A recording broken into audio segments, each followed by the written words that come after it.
And those winds are creating concern for drivers, especially on I-25. Yeah, that's right. On Monument Hill especially, the windiest spot, you're at 7,200 feet up there. It makes sense. It can be especially dangerous. We saw some trucks pulled over. Our Scott Harrison, the road warrior, did. He's live on Monument Hill right now overlooking I-25, where, again, people are really feeling that wind as they're trying to drive up and down the interstate right there. Scott, how's the wind right now?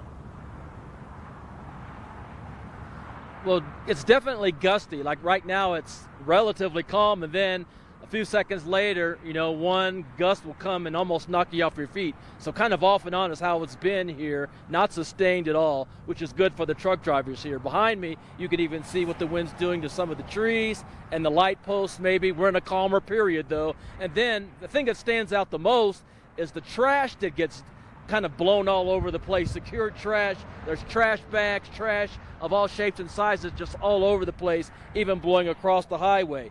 However, getting back to truck drivers, we did meet one driver who's experiencing these strong winds for the first time.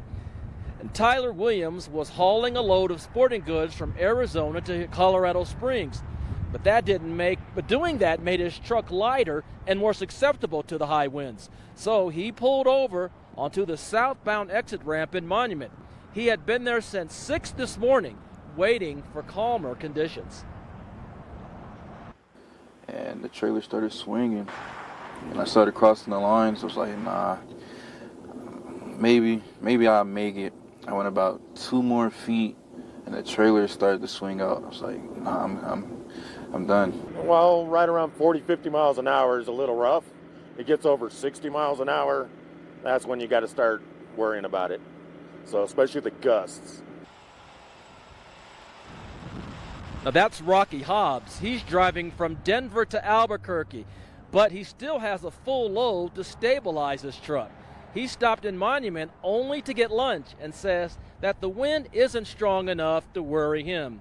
He's more experienced in these kinds of conditions. Now, as for that Arizona driver we interviewed who pulled over for several hours, well, we finally saw him get back on I-25 about a half hour ago. Let's hope the rest of the day goes just as safely for truck drivers and any drivers out here in these strong winds. We're live on Monument Hill. I'm the road warrior, Scott Harrison for KRDO 13.